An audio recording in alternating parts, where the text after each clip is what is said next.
Israel, in their previous attack, they found that they could not actually beat Iran on their own.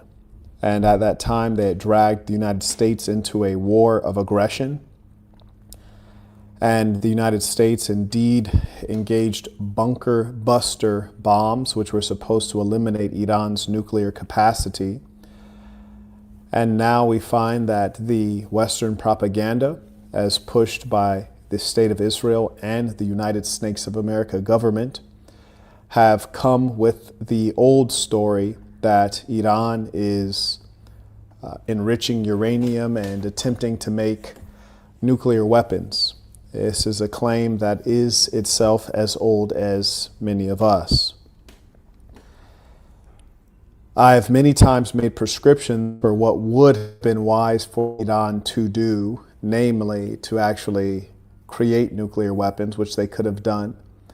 And also I've recommended preemptive strikes on behalf of Iran, and Iran failed to do so.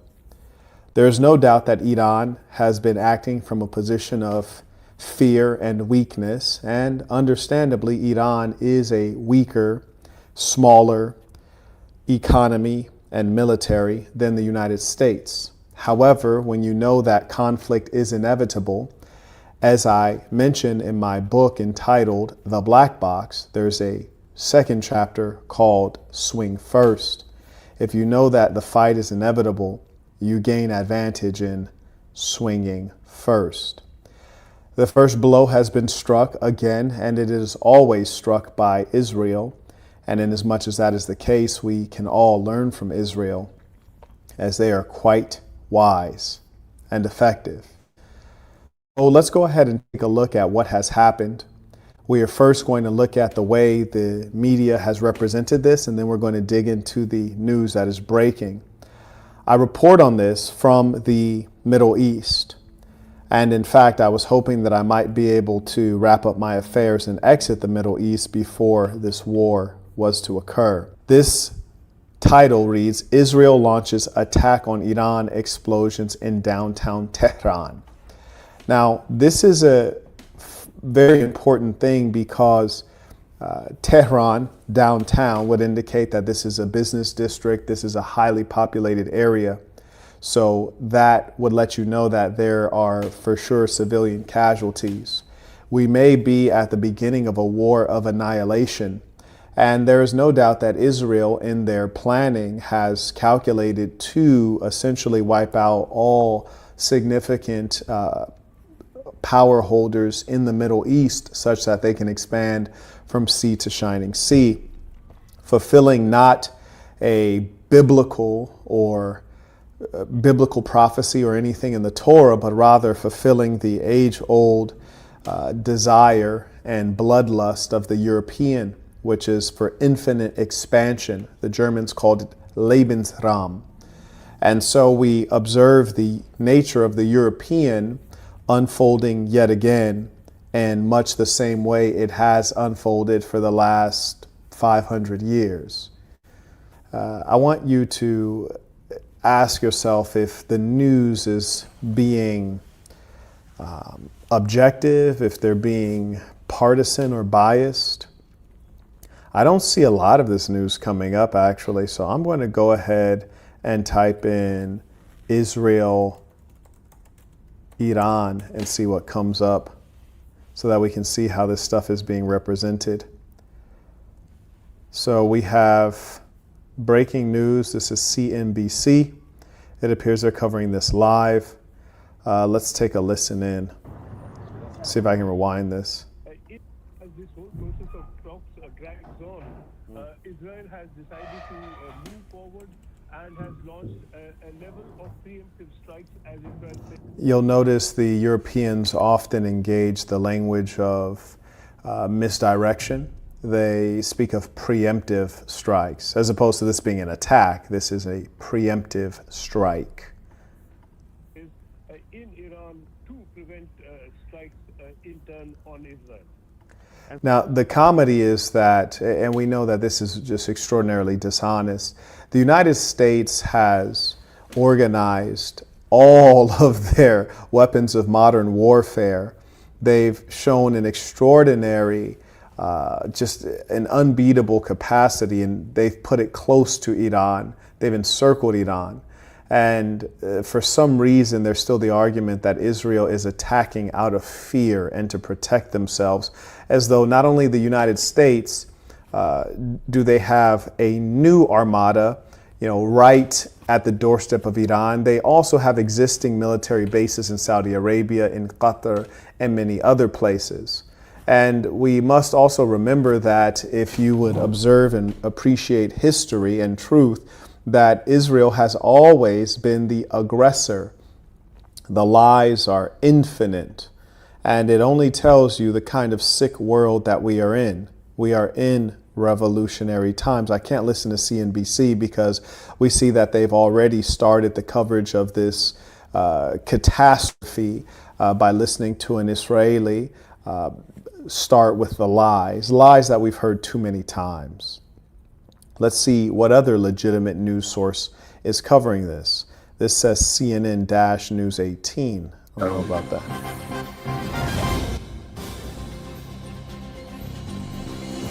All right, getting some breaking news here in a massive escalation amid the ongoing anticipation. How is this CNN and the person has an Indian accent? So that's from India for sure. I'm looking for something from a Western outlet. And shout out to the Indians because they really, they really get it done. Let's look at WION. WION, of course, is in fact an Indian outlet as well, but let's take a listen. This is as well, and with the midterm elections coming in and his promise of not starting. And we do know that India is very much so pro-Israel. This won't allow us to rewind, unfortunately. Curious, it appears the Western outlets are a bit slow on the draw. Let's look at Al Jazeera. Welcome back if you're just joining us here on Al Jazeera. Let's just bring you some breaking news, which we're getting on the Reuters news agency, that Israel has launched preventative attacks preventative attacks. Let me ask you a question. If you used the ethics of Israel as an individual and you were out at a bar and you looked at someone and you thought, this person is potentially dangerous, and then you punch them in the face, you use a preventative attack. Would the police view that as such, or would they say you were the aggressor? Very strange. Attack against Iran.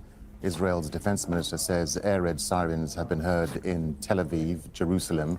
That's according to the Reuters news agency. Witnesses say they've heard explosions in Iran's capital, Tehran. So let me just tell you that. I must concede, and someone writes, may Allah protect Iran. Well, I have some bad news for you, my dear boy. Allah will not protect Iran. It turns out that your protection would come in the form of nuclear weapons, missiles, air defense systems, an advanced air force, high tech, autonomous drones. Those are the kinds of things that will protect you. Islam and the Deen and Allah will actually not protect you. So this is precisely why I'm organizing the movement now, so that we can be strong enough to fight against these demons. If you've not joined at peacetothesaints.com, we welcome you warmly within this thing of ours. I can assure you, in the holy month of Ramadan, and I am here in the Middle East in a Muslim country wherein the government here supports Israel and the people are largely indifferent and poisoned, drunken on Western decadence and perversion.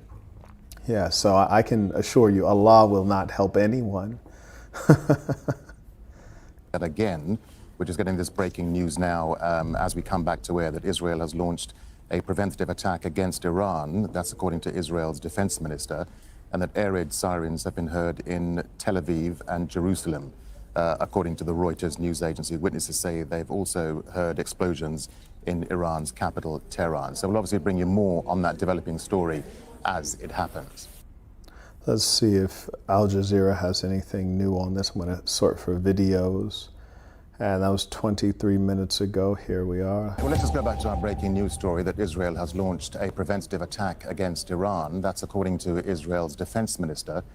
Apparently, air raid sirens have been heard in Tel Aviv and Jerusalem. Witnesses say that they've also heard explosion in Iran's capital, Tehran. Sirens sounded in Israel as Israel warns of the possibility of missiles. That's the latest breaking news we're getting here. Let's just stay with this story and bring in Al Jazeera's Noor O'Day. She's in Ramallah for us in the occupied West Bank. Noor, just tell us what's... Well, right now, the Israeli army has confirmed that it has launched what it calls a preemptive attack against Iran. It has declared a state of emergency throughout the country and after, whether in their homes, a safe room, or a public shelter. I understand that this is, a campaign that Israel has launched, of course, in line with its publicly stated policy that Iran poses a threat to the safety of. I want you all to notice how this is reported. It is reported in a way that we constantly get the perspective of Israel. We're hearing this from the side of Israel. We are not hearing the side of Iran. We are not hearing a reporter in Iran. We are hearing from a reporter in the occupied West Bank.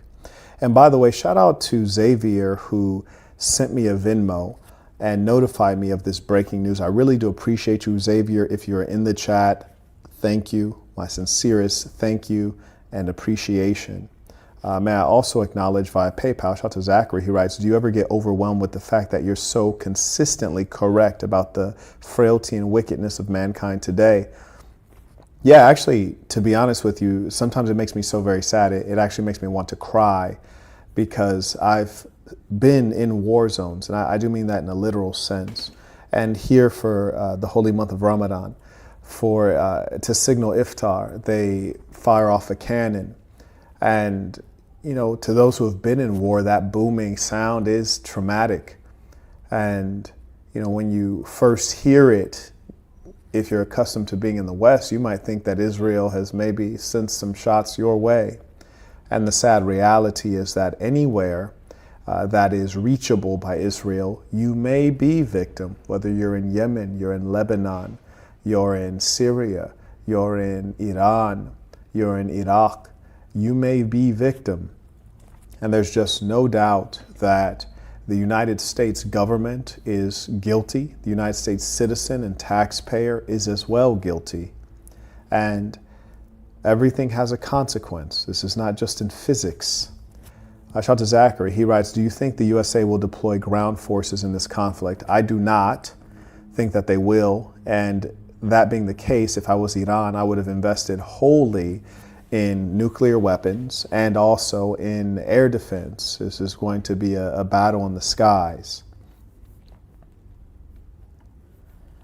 Thank you for that question.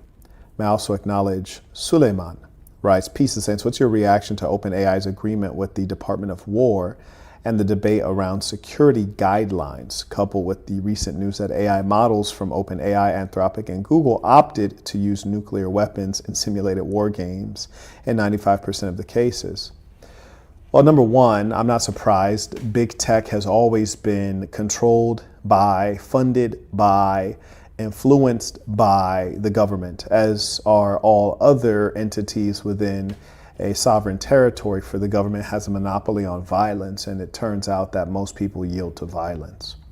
With regards to the fact that AI opted for nuclear war in 95% of the cases, this is because they're using the intelligence of Westerners, and Westerners are vicious creatures.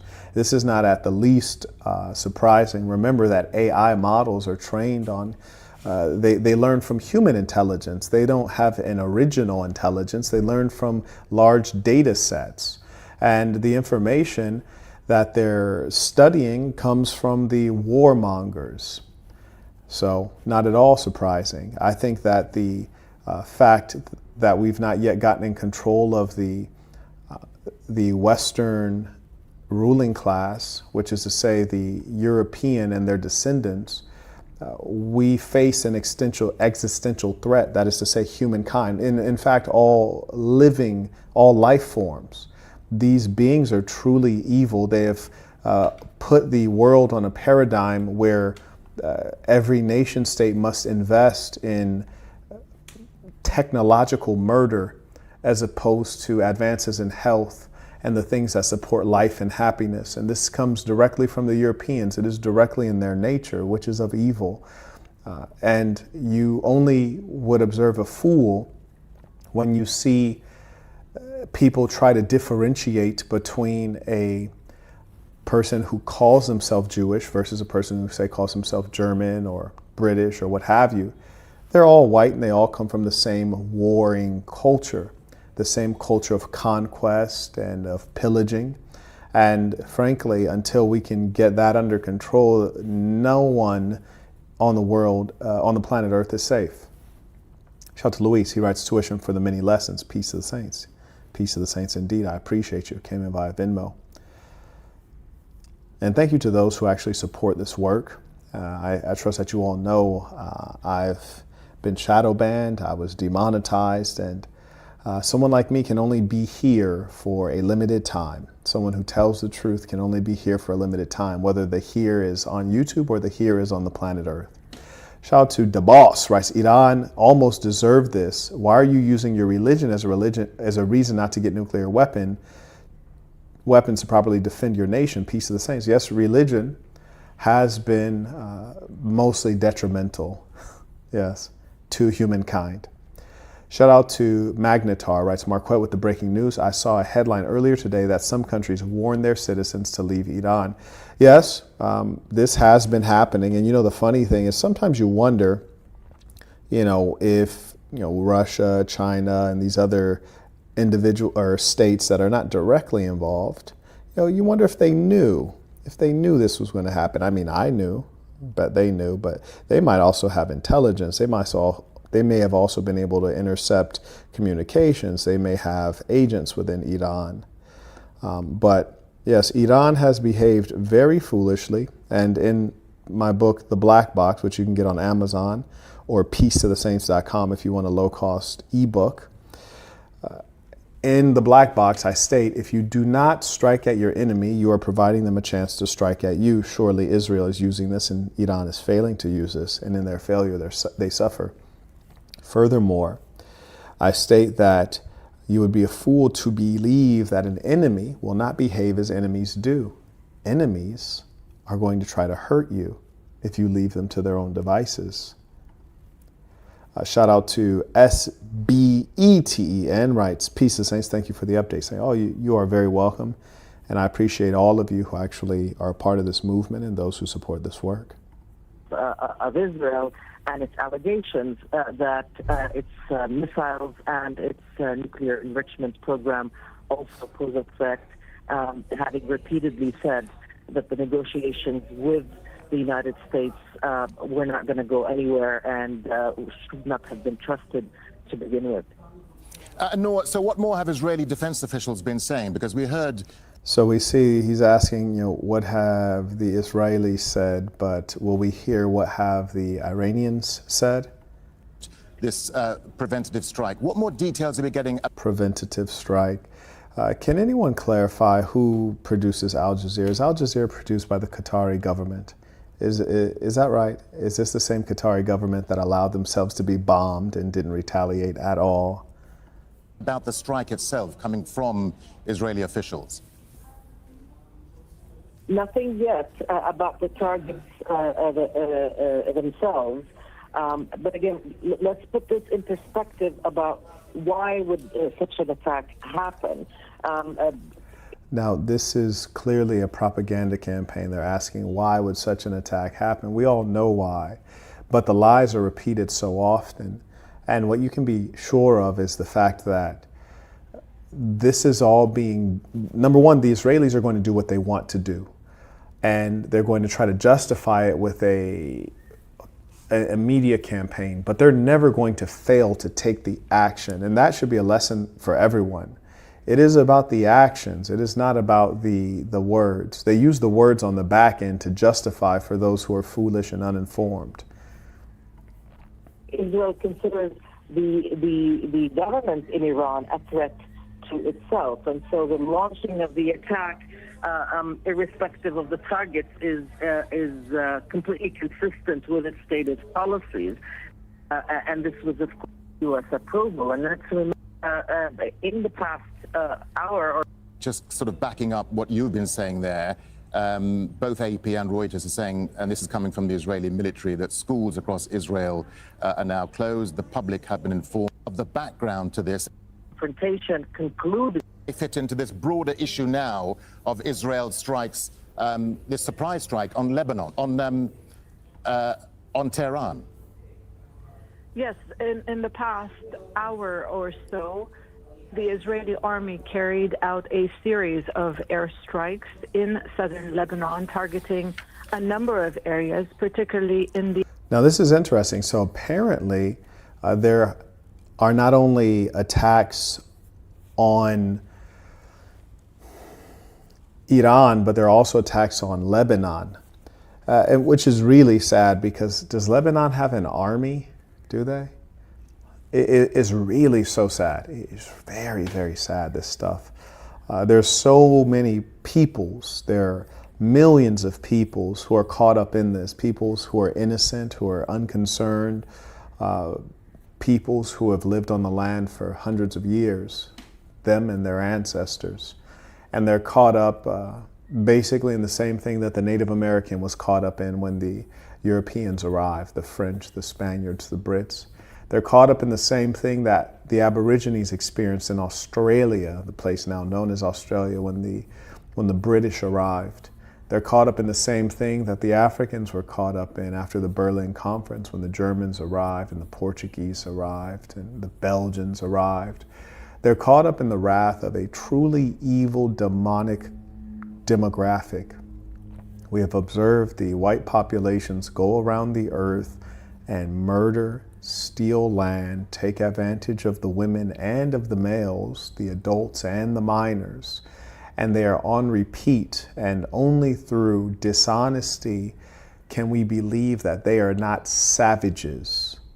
It is through manipulation that they convince you that you are the savage when all they know and exhibit is violence. The Iqlim-al-Tafah region. What we've been seeing in recent days is an Israeli escalation in attacks. Yes, there's supposed to be a ceasefire in place since November 2024. Israel not complying with that ceasefire, near daily strikes since then. But in the past few days, we've seen this escalation, and Israel, the Israeli army focusing its targets on what it believes are strategic infrastructure belonging to Hezbollah. This morning, targeting the Iqlim-al-Tafah region. This is a mountainous region where the Israeli army believes. You see, the individual speaking has conceded that Israel has not followed any of the treaties that they agreed to. This should remind you of what was done by the German fellow who also broke treaties. He also lied. He also waged wars of aggression. And any attempt to differentiate those who call themselves Jews from those who call themselves Europeans or those who call themselves white only reveals that either you do not understand or you are someone who is trying to make an apology. You're an apologist for the crimes of the white majority. And when I say the white majority, this is led by the white ruling class, and it is consented to by the white majority. For if the majority of white folks were against this, it could not happen. All evil that occurs with consent, unless you fight. And again, thank you to those folks who actually support the work, those who are really a part of this thing of ours, not those who are fans, but those who are members and those who are contributors. I thank you. Shout out to Dominic, writes, Peace of the Saints, Assassin or Nothing. Wayne comes in, writes, Peace of the Saints, came in via PayPal. Those of you who would like to support good work can use the information below. Shout out to Corey, use the Stripe link in the description to support the work. Carrying on, this is apparently something new from the Donald. Our objective a short time ago. I wonder why this fellow's wearing a USA hat. That's very strange. It is blue and white, though, which would be the colors that represent his controllers. The United States military began major combat operations in Iran. Our objective is to deter. A short time ago, the United States military began major combat operations in Iran. Our objective is to defend the American people by eliminating. Wait a second. You're telling me that you're in Iran, which is very far from the United States. It is quite far, and I have a strong sense of how far it is because I'm not too far from Iran at the moment. So how is it that you're defending the Americans while being so far away from America, defending them, in fact, from a country that has never posed a significant threat to the American homeland? And what's more, you're doing this on behalf of a country, Israel, that has actually killed more Americans than has Iran. Look at the data on that. Imminent threats from the Iranian regime, a vicious group of. Now it's curious, he calls the Iranian regime vicious, and I would have to ask that he juxtapose the number of wars Iran has started in the last 2 calendar years versus the number of wars that Israel has started in the last 2 calendar years. It's not even close. So again, the number one tool of the devil is deceit. They are liars. And it is only the low IQ, the misinformed, and the gullible who believe them. And these are common traits among the colored peoples of the earth. Very hard, terrible people. Its menacing activities directly endanger the United States, our troops, our bases overseas, and our allies throughout the world. For 47 years, the Iranian regime has chanted death to America and waged.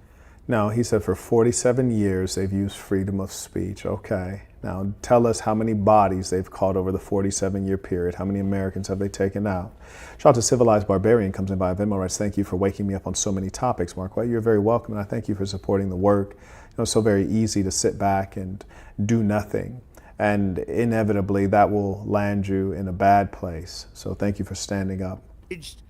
An unending campaign of bloodshed and mass murder targeting the United States, our troops, and the innocent. I hope he gives us some numbers. He says Iran has been on half a century unending campaign of bloodshed. I hope he provides numbers on that. People in many, many countries. Among the regime's very first acts was to back a violent takeover of the U.S. Embassy in Tehran. What year was that? Was that under the Jimmy Carter presidency? Extraordinary. And while he's identifying these minor things that occurred very long ago, I hope he also recounts all of the regimes that the United States has toppled, whether directly like with Gaddafi or indirectly like Syria, Bashar al-Assad, excuse me, or in the case of Iraq or many other instances. You see, again, I note that the Europeans, they're very deceitful, they're manipulators, they're liars, you can't trust them. Someone in the live chat wrote that he's delusional. No, you are delusional. He is not delusional. These people know precisely what they're doing. They're lying on purpose. They're not deluded. They're executing a strategy. You're not catching up with it. You're delusional. They're not delusional. They know what they're doing. If they were wearing this shirt and they told you this shirt is red, it's not that they don't know their colors, it's that they're trying to fool you into thinking the shirt is red. While you're sitting back saying that they're deluded because they don't know that the shirt is in fact not red. No, you're deluded, you fool. Holding dozens of American hostages for 444 days. In 1983, Iran. I also would like to note a detail that Trump did not speak on is when the Iranians did take American hostages, they actually released the black hostages. This is quite an interesting story, and they said, we will release the black hostages because you are not the devils who have been causing oppression around the world. You too, like us and like many of the colored peoples, are victims of these devils, so we will not hold you hostage, and the blacks were released. Proxies carried out the Marine barracks bombing in Beirut that killed 241 American military personnel. In 2000, they knew and were probably involved with the attack on the USS Cole. Speaking of attacks on the USS Cole, is he going to mention the attack on the USS Liberty, which was one that was perpetrated by the Israeli regime, and it was never avenged? Seems like we're picking and choosing here. He died. Iranian forces killed and maimed hundreds of American service members in Iraq. The regime's proxies have continued to launch countless attacks against American forces stationed in the Middle East in recent years, as well as U.S. naval and commercial vessels in international shipping lanes. It's been mass terror, and we're not going to put up with it any longer. From the stories we've seen coming out have stated that Israel attacked. Trump is now saying the United States attacked. It would appear that perhaps there's been an attack in parallel. The question now is how, and I suppose even if Iran can respond. The level of technology that the devils have is really astounding. And so I'd be curious as to if Iran can respond and how. I recommended many times previously that Iran should have already developed nuclear weapons. They should have aimed them at Israel and Saudi Arabia as well, and made that known and been ready to use them on moment's notice. That would have protected Iran. Secondly, they should have preemptively closed the Strait of Hormuz, and that would have been something that could have potentially notified the world as to the true ramifications of a war in this region. But so often we have people who think that they're good people, but they're actually not. You're not a good person when you're sitting by observing evil and bullying and saying it's all good as long as the bully isn't coming for me. That is not noble. Lebanon to Yemen and Syria to Iraq, the regime has armed, trained, and funded terrorist militias that have soaked the earth with blood and guts. And it was Iran's proxy, Hamas, that launched the monstrous October 7th attacks on Israel, slaughtering more than 1,000 innocent people, including 46 Americans, while taking 12 of our citizens hostage. It was brutal, something like the world has never seen before. Iran is the world's #1 state sponsor of terror, and just recently killed tens of thousands of its own citizens on the street as they protested. That sounds ludicrous. You'd really want to check back through history to see how often that's occurred, just in human history, that any regime has killed tens of thousands of their own people. Now, frankly, if you're killing people within your territory, you do not consider them your own people. That's obviously a falsehood. But more important than that, this is not an accurate number, and that's not because we don't have the intelligence apparatus to find out what is accurate, but instead it's because it is an intentional lie. And my friends, this is what we are dealing with. We are dealing with evil in its purest form, and this is not a new evil, nor is it a new enemy.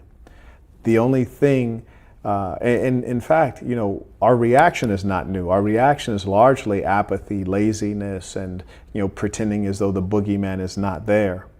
It has always been the policy of the United States, in particular, my administration, that this terrorist regime can never have a nuclear weapon. I'll say it again. They can never have. Operation Midnight Hammer last June, we obliterated the regime's nuclear program at Fordow, Natanz, and Isfahan. So if you obliterated their nuclear capacity, now remember, in addition to this, Iran has been assassinating much of the Iranian brass, their high-level people, including nuclear scientists, military generals. So with those targeted murders, and in addition, the United States bombing and bullying this inferior country, why is it that you need another round of war? It's because it's a war of annihilation. That's what it is. After that attack, we warned them never to resume their malicious pursuit of nuclear weapons. And their malicious pursuit, but he still didn't note that they actually had the weapons. And as Americans, Westerners, you really should be ashamed of yourselves, in as much as this is the exact same story you heard before, weapons of mass destruction. This time they're using the term nuclear weapons. Previously it was called weapons of mass destruction. This time the leader is the Ayatollah such and such, and last time it was Saddam Hussein. It's always the same story, and it keeps working. Keeps working. And I know some of you are at home, maybe just a handful of you thinking, well, what can I do? That's why I'm here. We're organizing. I'm not just here to babble at you. I'm here to organize humankind such that we can fight this. Peaceofthesaints.com is where we start the organization online. In person, in communities around the world, is where we build the relationships and share the ideas, and we do the training that will add up to cultural revolution and political change. I acknowledge Pawan comes in via Venmo, writes, peace of the saints. Thank you, Mr. Burton. I appreciate you. Good to see you again, Pawan. Via PayPal, shout to 7. He writes, actually doesn't show me what he wrote because PayPal is holding the payment. Shout to Hector comes in via Venmo, writes, peace of the saints, currently stuck in Ethiopia due to this attack. Uh-oh. You know, that's not a bad place to be stuck. I'm actually in the Middle East, so I trust that I too may end up stuck. Shout out to Kyle. Kyle, I don't know if you intended to send this amount. Let me know if that was a typo. If so, I will refund you. We always operate with integrity in all of our business dealings as saints. Transparency, integrity. We operate in writing, and we make sure that everyone feels good about the deal. That is our culture. Anyways, Kyle came through with $1,900. If that's a typo, let me know. I'll send this back to you. Comes in, obviously this is very much so a baller alert. He writes, baller alert! Some data I just learned about the United States turning a blind eye to nuclear weapons development when it serves their interests. And he shares a link. It says the timestamp is 1820. We're going to go ahead and take a look at this. And, you know, the funny thing is that the United States has certainly turned a blind eye before because, you see, Israel has nuclear weapons. They have an undeclared nuclear program that pretty much everyone knows about. And that alone tells you all you need to know. But you may observe that the Israeli leadership consistently, they appear to be white people. It is a European country. That's what it is. It's a European country. Your leaders are coming from Poland and Ukraine. They have blue eyes in some case. Come on, let's be real here. You're not going to play me for a fool. Play with yourself. Play with your kids. Anyways, here's the timestamp we have here. I'm going to go ahead and maximize this for you. This is entitled Cold War, Soldiers of God.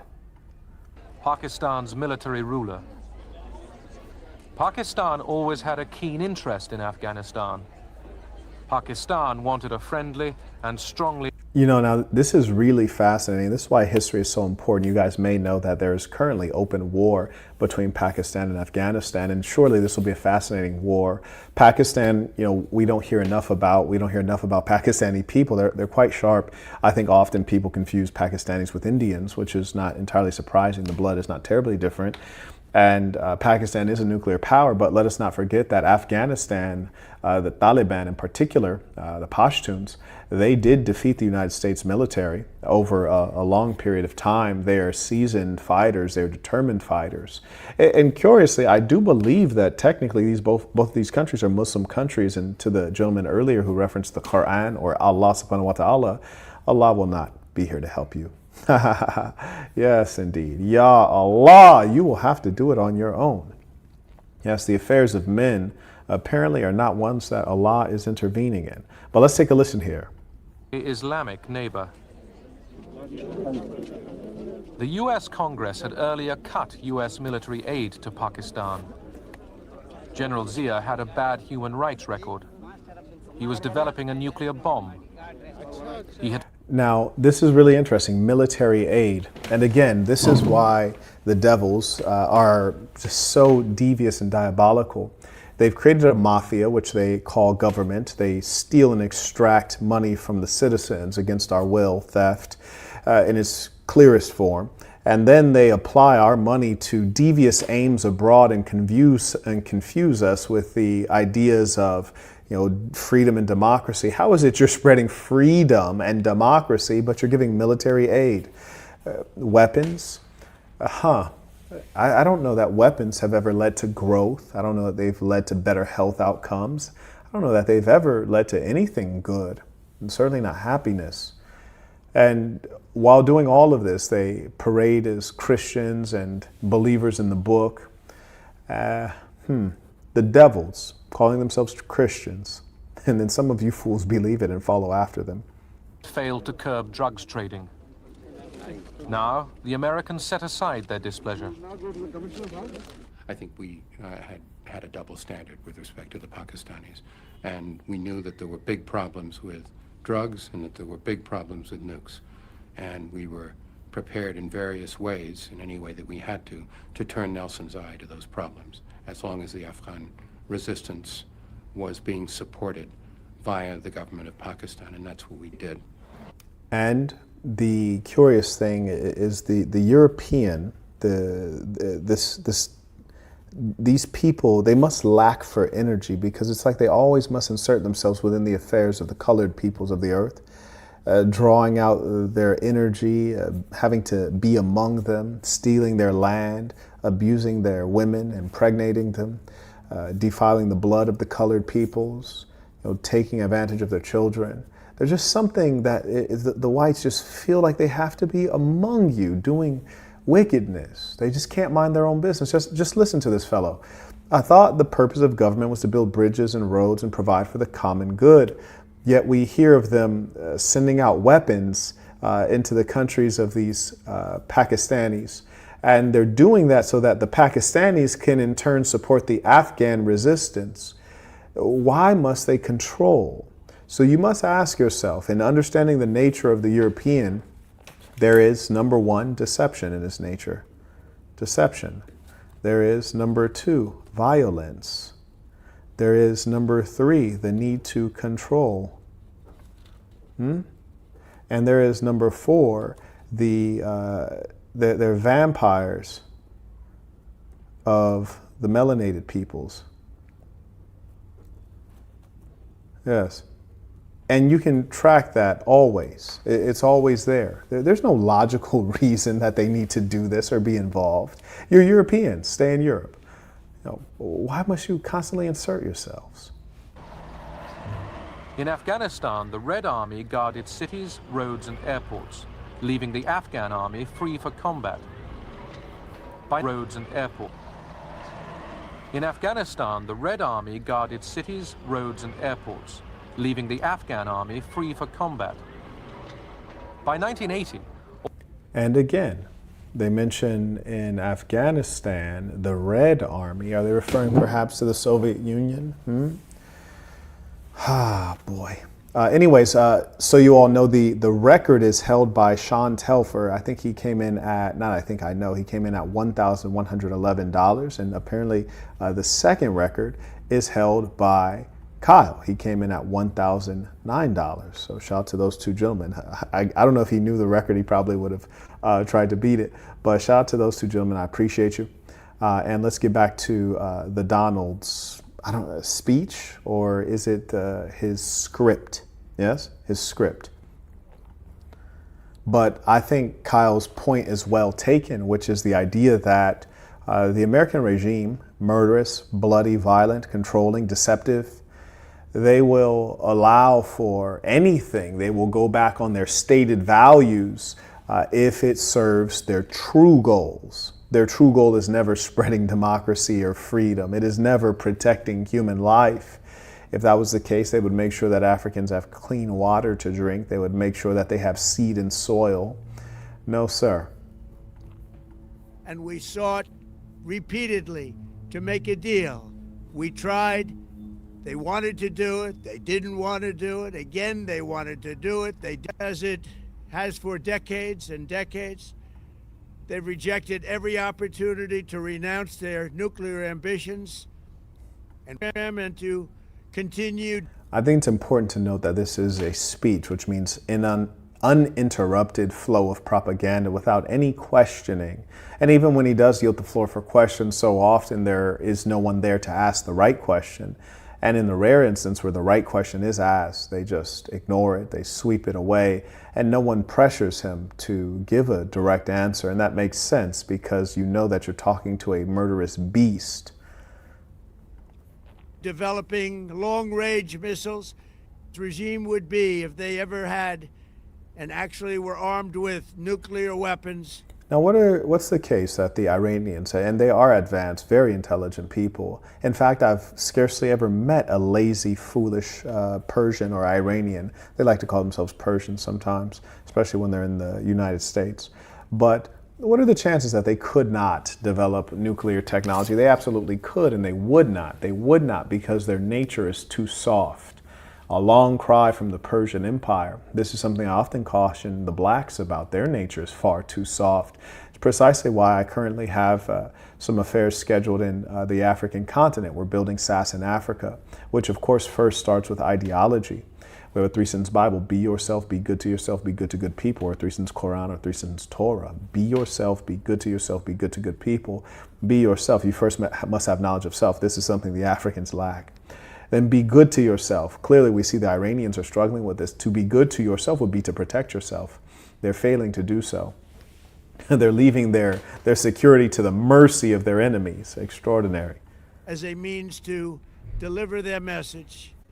For these reasons, the United States military is undertaking a massive and ongoing operation to prevent this very wicked, radical dictatorship from threatening America and our core national security interests. We are going to destroy their missiles and raise their missile industry to the ground. It will be totally, again, obliterated. Now, this is obviously for the purpose of serving their Israeli masters, for their missiles could not reach the United States homeland. Their missiles have never been a threat to any infrastructure in the region, military bases owned by the United States. And, it's as clear as day. It's almost not worth listening to the speech, because he's merely restating what has been stated so many times.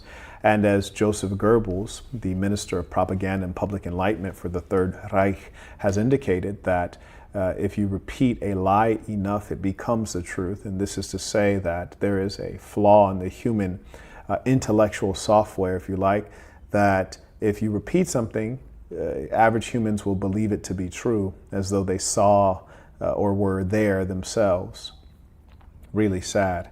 May I acknowledge some of the folks supporting the work? Shout out to Constantine writes, tuition came in via Venmo. May I also acknowledge Ray? Looks like they're holding his payment pending, so I can't see if you actually said anything. PayPal's holding that. So clearly Venmo is a good option, and the Stripe link in the description of this video is an even better option. And thank you to those who actually support the work, those of you who are members at peaceofthesaints.com. We're going to annihilate their navy. We're going to ensure that the region's terrorist proxies can no longer destabilize the region or the world and attack our forces, and no longer use their IEDs, or roadside bombs, as they are sometimes called, to so gravely wound and kill thousands and thousands of people, including many Americans. And we will ensure that Iran does not obtain a aid of the United States Armed Forces. I built and rebuilt our military, and my first minimized the risk to U.S. personnel in the and happens in step to minimize the risk to U.S. personnel in the region. Even so, and I do not make this statement lightly, the Iranian regime seeks to kill. The lives of courageous American heroes may be lost, and we may have casualties. It's really sad, and frankly, and my own brother is in the American military. I wouldn't wish that for anyone. So often the military in general, but in particular in the United States, it is the next step up from your mom's couch. Yes, when you don't have enough ambition to get off of your mom's couch, often people end up in the military. It is a catch-all for people who maybe are without purpose or don't know what to do. There are a couple people who are warriors, and they would like to fight and take life, and that's okay. That is a section of every population. The military is an appropriate place for them. Our military is overpopulated by those who are not warriors, those who couldn't find gainful employment, those who wanted free college, those who were aimless or unproductive. And then you are confronted with the constant lie and propaganda that you're serving your country. You are not serving your country. You're serving the interests of plutocrats who would use you as a tool to increase their wealth, control, and power. To serve your country would be to become a fireman, or to become a physician, or to become a teacher of the youth, not to become a tool of murder. That is not serving your country. That is serving the aims of those who are wicked. And that has mostly always been the case in every country ever. Has mostly been the case in every country ever. May I acknowledge some of the folks supporting using the Super Chat feature. Shout out to Jadism, writes, Saint, your opinion of Putin, Xi, and North Korea, if Putin, Xi, and North Korea start getting involved. Well, we've not seen North Korea get involved in many situations unless they're sending mercenaries who would be paid. And I think North Korea does that strategically to get some ground experience for their troops. So I couldn't see that happening. If North Korea did participate, it would be following Xi and China participating. I wouldn't see China stepping in because we've seen them, as big and powerful as they are, really operate at some level as a Switzerland, but a Switzerland that sells weapons and kind of does what they want, but does not engage directly militarily. I think that China and their leadership are wise enough to know that for the most part, war does not bring profit.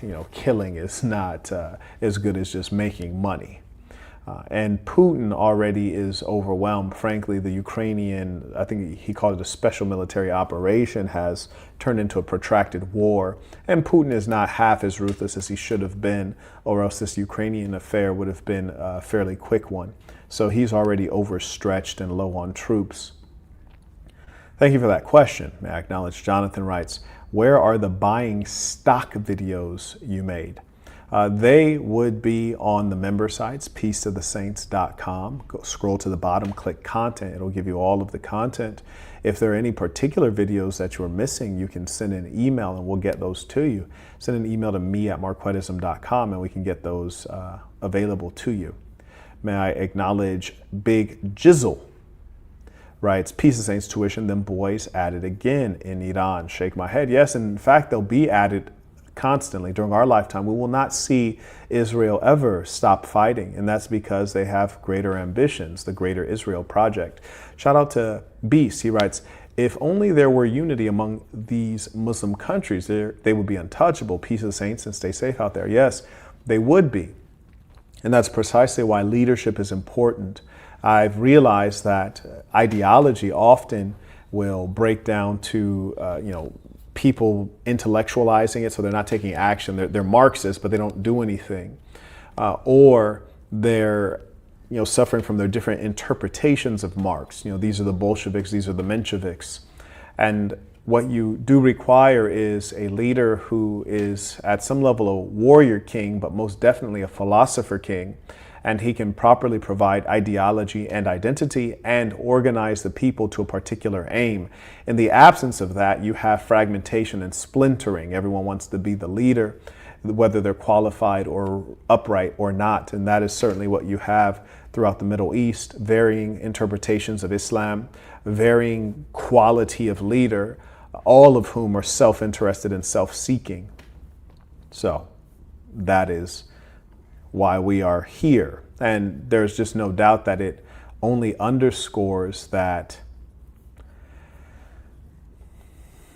I'm not going to drag anyone's religion through the dirt. Anyways, may I acknowledge Kyle. He writes, looks like I'll be taking the record soon, sooner than expected in 2026. Peace of Saints. Okay, so Kyle came in at 225 in addition to his first one, which was $1,009. So that would now put him at 1,009 plus 225. So that'd be 1,225 plus 9. That would be $1,034. That is the record. I'm going to write that down. 1,034 USD. That is the new, excuse me, 1,234 USD. That is the new record held by Kyle. Baller alert. Shout out to the bosses and the ballers in the building. And mind you, may you all congratulate him for taking that number one position. You always got to love to see prosperity, wealth, kindness, giving. That is what we should all seek to have. Enough to give, enough to be a leader in our family, in our society. So shout out to Kyle. He is successful. He's a very successful person. That often happens in war, but we're doing this not for now, we're doing this for the future, and it is a noble mission. We pray for every service member as they selflessly risk their lives to ensure that Americans and our children will never be threatened by a nuclear-armed Iran in the world, and they will prevent complete immunity, or in the alternative, face certain death and have peace. I say tonight that you must lay down your weapons. I say tonight, the armed forces and all of the police, I say tonight that you must lay down your weapons and have complete immunity, or in the alternative, face certain death. So, lay down your arms, you will be treated fairly with total immunity, or you will face certain death. Finally, to the great proud people of Iran, I say tonight that the hour of your freedom is at hand. So I just fail to understand how this makes sense. And I know to whites this makes sense because they're killers. But I don't understand how him saying, lay down your arms will give you total immunity, meaning if you've done anything bad, hey, forget about it. Or I'll murder you. I just don't understand how that sounds like the words that come from a good person. I'll murder you. This is a Christian nation, right? He's a Christian, yes. Where in the Bible did Jesus say, I will take your life? I just don't. It's like it's violence is all these people understand. And these white supremacists, they never calculate in their crime statistics these kinds of crimes. These are certainly crimes against humanity. But the problem is that the crime statistics are taken by the criminals. Yes, the American government is a criminal organization. That would be inclusive of the Federal Bureau of Investigation, the Central Intelligence Agency. And these devils in their crime statistics, they didn't count murder to be when Trump was taking the lives of those people, those Latinos in those boats outside of Venezuela, or when they kidnapped the president of a sovereign country and then in the process killed several people. Those weren't counted as murders. And what they do in war is also not counted as murder, though it clearly is. And in fact, in the crime statistics, do they count the abuses that the white girls in the Epstein file suffered? Are those counted in the crime statistics? Why are there no prosecutions? So what we must know is that there is no integrity among these people. There's no decency and goodness among these people. The word Christian, the Holy Bible, all of it, it has so much filth on it. I wouldn't want to touch it. I wouldn't want to be associated with something that these people are associated with. Stay sheltered. Don't leave your home. It's very dangerous outside. Bombs will be dropping everywhere. When we are finished, take over. That was insanity. He said bombs will be dropping everywhere. That's the problem with these people, is that they think that they are God. They have a God complex. Bombs will be dropping everywhere. That sounds so wicked. And when you say they'll be dropping everywhere, what that means is that they'll be dropping on man, woman, and child. They'll be dropping on guilty and innocent. They'll be dropping on those who are involved in the fighting effort and those who are just everyday people. Wow. For your government, it will be yours to take. This will be probably your only chance for generations. For many years, you have asked for America's help, but you never... Wait, who is you? Who is you? never got it. No president bond. America is backing you with overwhelming... God bless the brave men and women of America. Wow, that was truly evil right there. That is shameful. It takes so much just not to burst into tears. I feel like I'm a captive of the United States, not a citizen. I used to be so proud to be an American. And it is such a shameful thing today. And you're a fool. This person that writes, America needs justice from God. If you are a fool. Do you see God ruling over this earth? Are you that foolish? Do you see God involved in any of these affairs? I see the devil. I see the devil. But I don't see God. Are you a loon? He believes Hezbollah has rocket launchers, weapons depots, underground facilities. Just on Thursday night, they carried out a wave of airstrikes in the east of the country, in the Beqaa region, where Israel believes is the operational base of Hezbollah, where they have strategic weapons like long-range missiles, precision-guided missiles. So the feeling in Lebanon is that what the Israelis have been doing in light of these heightened tensions in the region is try to eliminate what it sees are potential threats in the event of any conflict between the United States and Israel. And live in Washington, D.C., our chief U.S. correspondent, Alan Fisher. Alan, this has come, I suppose, as a bit of a surprise, because most people viewed the U.S. military buildup in the region, that the attack... This is not a surprise, you lying animal. It's not a surprise to anyone. Please stop it.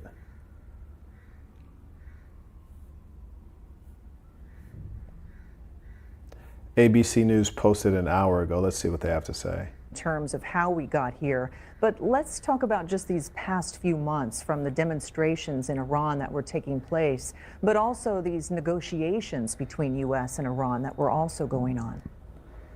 They have been ongoing, these negotiations, but if you remember, President Trump at first threatened. There were no negotiations. It was all just a show. It was a show to make the West, to allow the West manipulators to say, we tried. We didn't just go straight to violence. We tried. But in actual fact, there was no negotiation, and there was nothing to negotiate over. We know that the Iranians had no intentions of becoming a nuclear weapons power because they've had half a century to do it, and they've opted not to through actions. All of the evidence is there.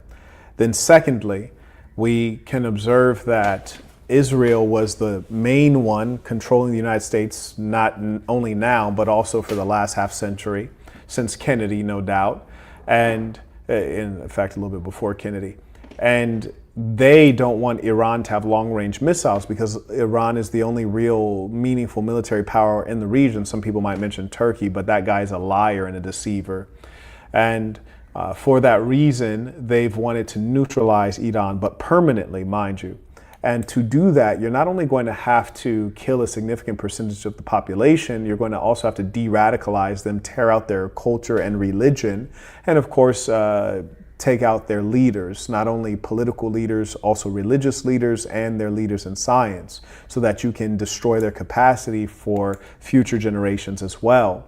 And then what would be left to them is to become a vassal state or to become slaves, whether outright or just because they have a degraded economy and they have to work for very low wages in a place where the infrastructure will be destroyed due to bombing. Also, we have to know that with the United States and Israel attacking so many places, that there will be no funding to repair these locations. So you will probably see a great migration of human beings. Where will they go? Who knows? Some of them, I trust, will try to get to Europe. Europe is becoming more overtly fascist again.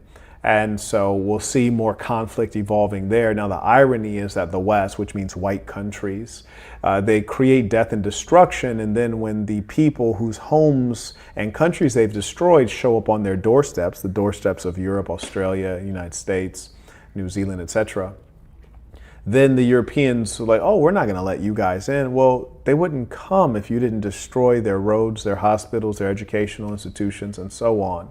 So the whites do so much harm in the world and then lie about what they've done and then pretend as though they are the victims.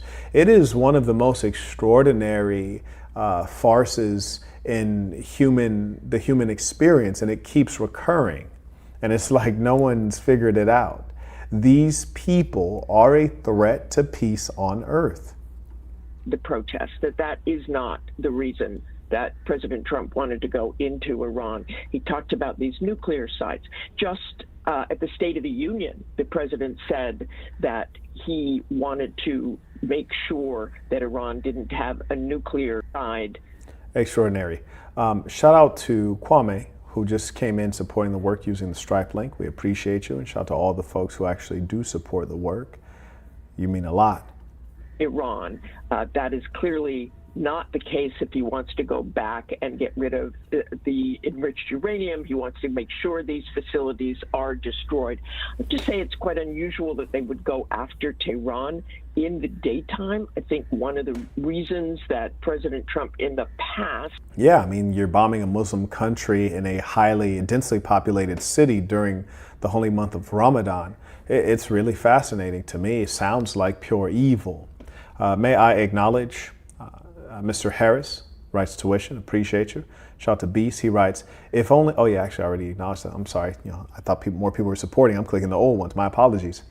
Shout out to Julian, he writes, do you actually believe in greater Israel? If so, why? What is Israel's end goal? Why do they want greater Israel?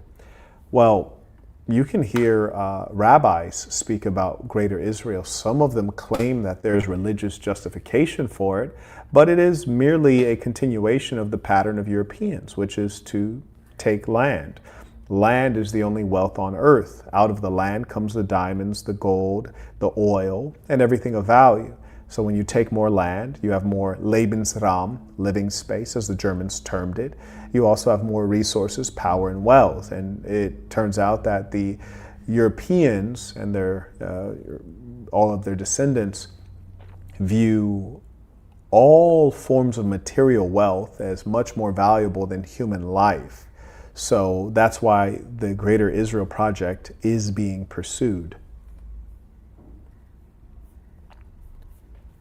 Shout out to Brody supporting the work, writes peace to the saints.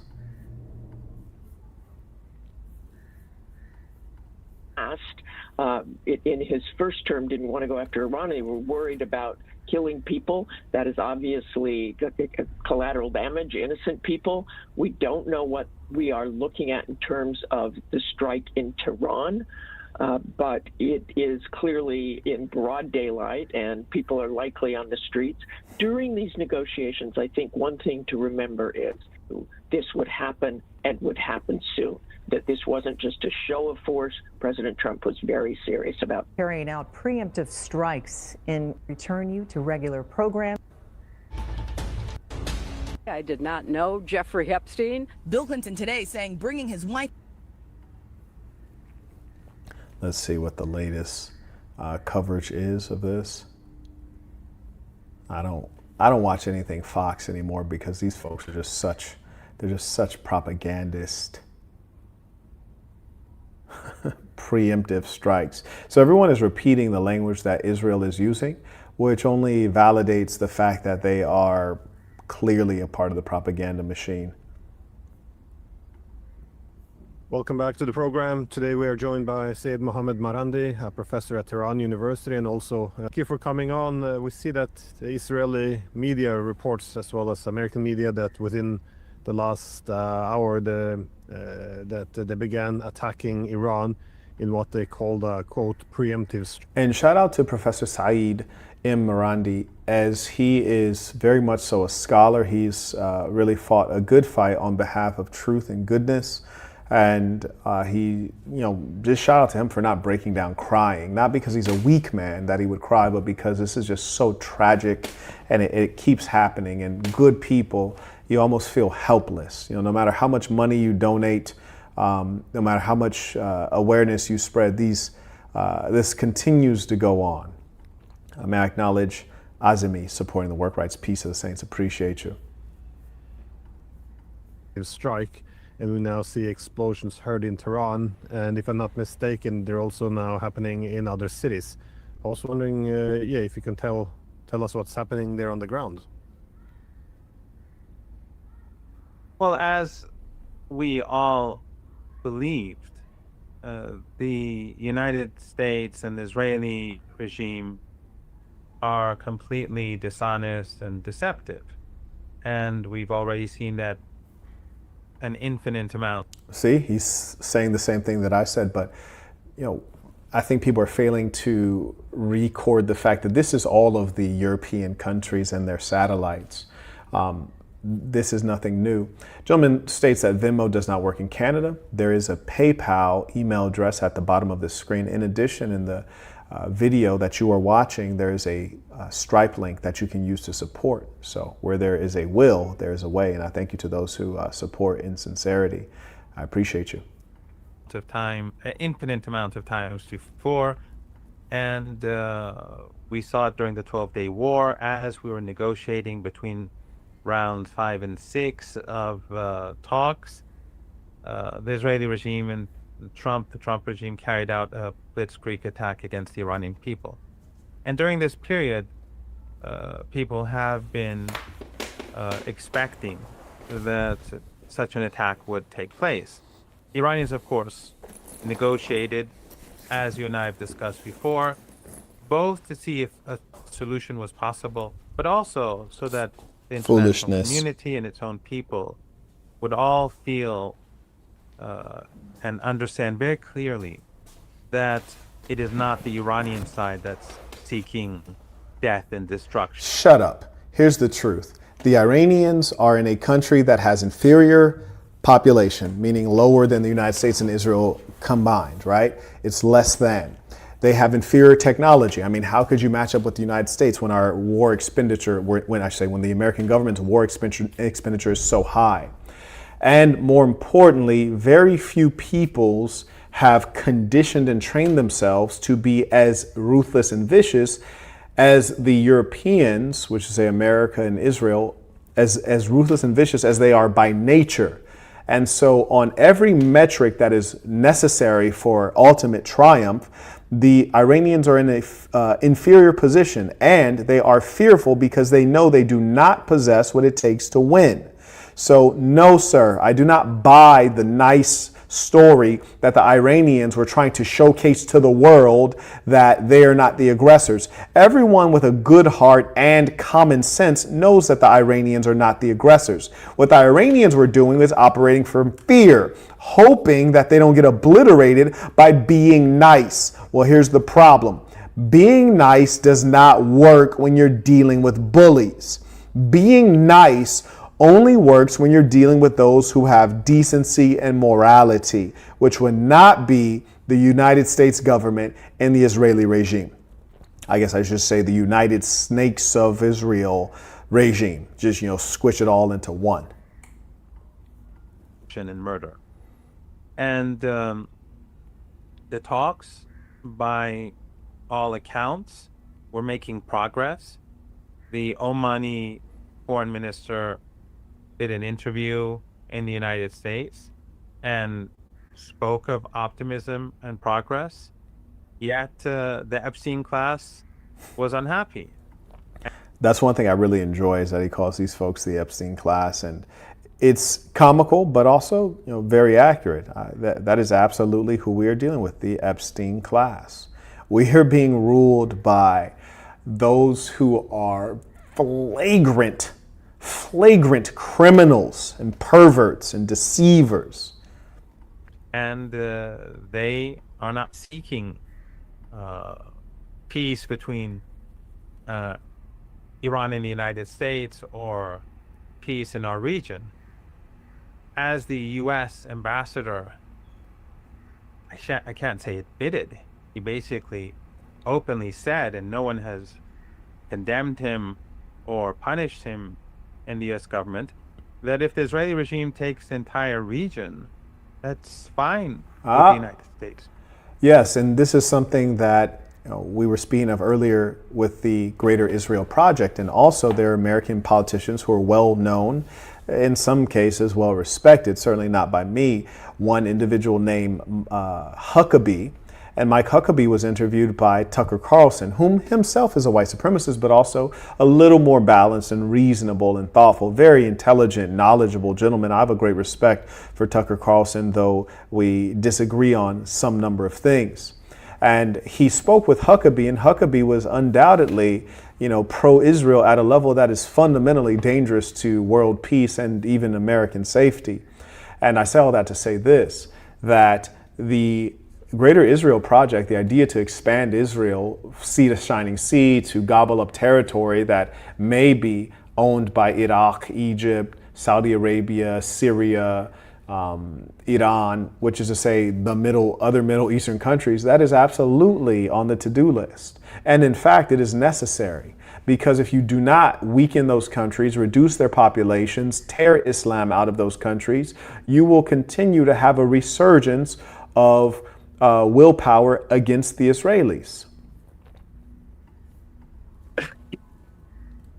So when we have this mentality among Americans, among American officials, and when they constantly attack while they are negotiating, then the Iranians have no option but to strike back, and strike back very, very hard.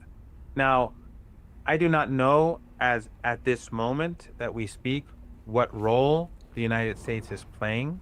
They're playing whatever role Israel dictates. There you go. Now, more importantly, the funny thing is that the Iranians are always talking about strike back. You know, I can tell you there are two regimes that they may not be great at fighting, but they damn sure are great at, you know, real boss-like statements that they never deliver on. You got the Russians on one hand, you have the Iranians on the other hand, and they're constantly saying, we will attack you, the likes of which you have never seen. It's like, come on, dog. Like, we've been waiting on that forever. You guys ain't gonna do, you heard me? Ridiculous. In this attack, if its own missiles are being used, or if its own jets are being used, well, without a doubt, the Iranian response against the Israeli regime will be very harsh. And people, if its own jets are being used, well, without a doubt, the Iranian response against the Israeli regime will be very harsh.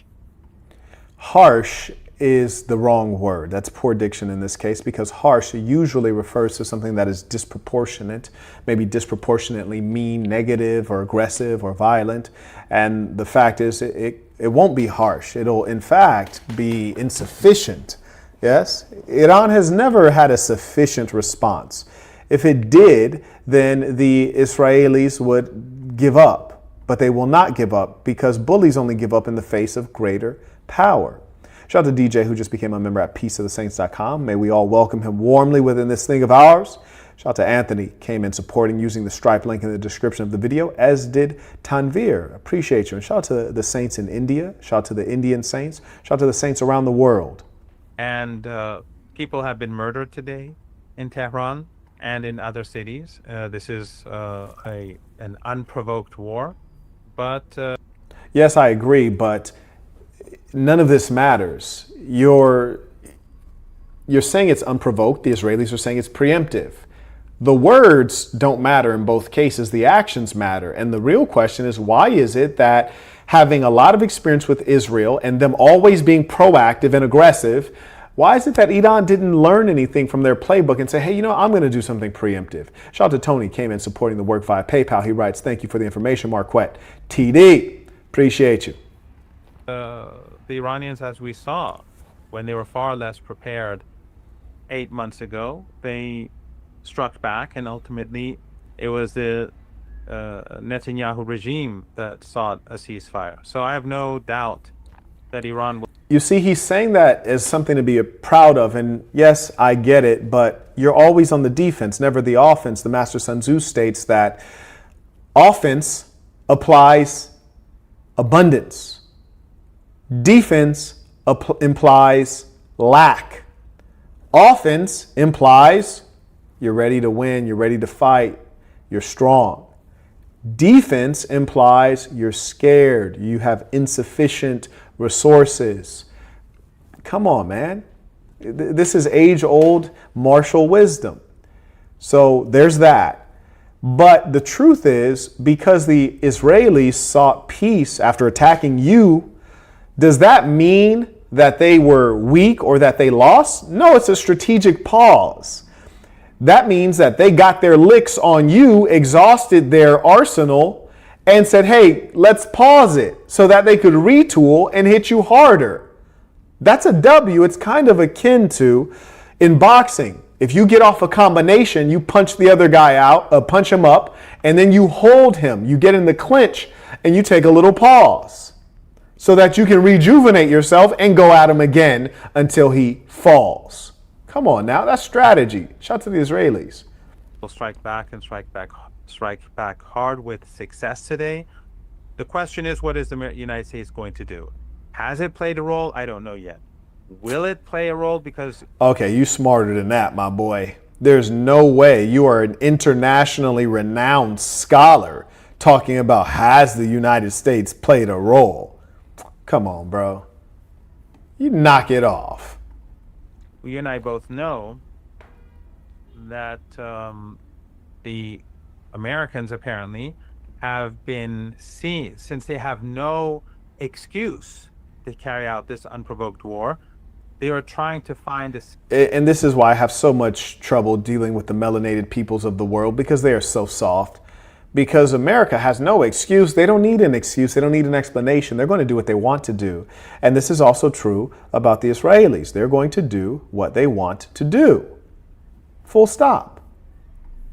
Scenario or where the Israelis would attack, and so that would give them an excuse to attack. Now, what excuse does that give them? I have no idea, because that would be aggression, and joining in on aggression does not enhance the logic of our American regime. They are seeing through the propaganda. They're seeing through... Yes, but even the American populace sees through the propaganda. We know that our political class is evil. They're degenerates. But what are we doing? And more importantly, what can be done? See, that's the disconnect. It's all well to know that you're being lied to, but it's yet a different thing to know how to stop these people from ruling over you. And that, my friend, is the issue. The issue is not the truth. The truth can be known, and generally the truth is not well regarded. Ask Copernicus. The question is of what to do. We're not dealing in words here. We're dealing in actions. And so often you have those of lesser intelligence or those of greater fear are relying on words because they don't want to get to the actions, because they think that action doesn't favor them, or they're scared of what might happen if they were to act.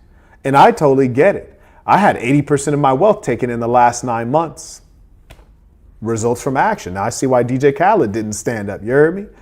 But there are those who are just not cowards. Some people are wired that way, and some people are wired to be cowards. Figure out which one you are. We all have a role to play. Anyways, may I acknowledge... Peter Wilson writes, did colonialism actually end? No, sir. Or do you think it was just replaced with U.S.-Israel hegemony, which is itself another form of colonialism? That's not the only one. Look at the Francophone countries in Africa. Look at the fact that they were still having their currencies backed by the government of France. Neocolonialism. Look at the Chinese and their presence in Zambia and Ethiopia and various other places in Africa. Look at the nature of the loans that they give. Look at the fact that they send their workers over there and they don't engage in training the Africans to do some of these jobs themselves. Come on now. There will always be the master and the slave. The question is, which one are you? These are some of the lessons that I teach in artistic works like Burton Plantation 3. It's called episode 3. It's called the Willie Lynch Letter. So check out my TV show. Just type in Burton Plantation episode 3, Willie Lynch Letter. Hannibal writes, peace of the Saints, Marquette. You are right. It's the same playbook, and Professor Morandi knows better. Absolutely. Of course the U.S. is behind it. Like, come on, man. I mean, Israel is pulling the strings, but certainly the U.S. is the puppet, and they're going to be engaging in parallel because Israel is the brains and the United States is the muscle. Super simple stuff here, right? And we should all know this. We know better than this. Carrying on.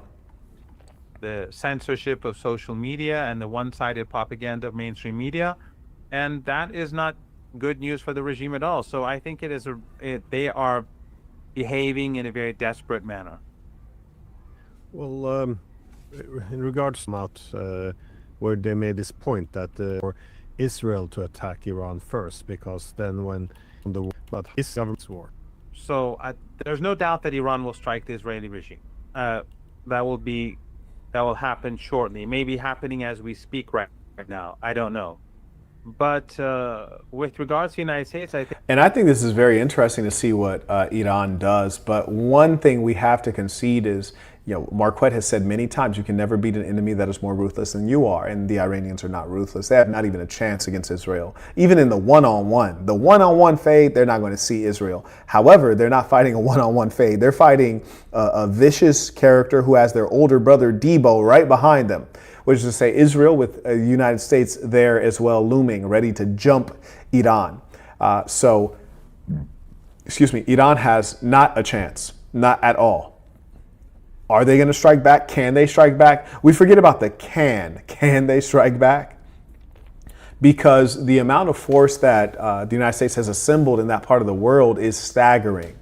And I do believe that the Donald, one thing we can always trust is his hubris, narcissism, and his need to be immortalized. And there is nothing that would do that better than a decisive victory in war.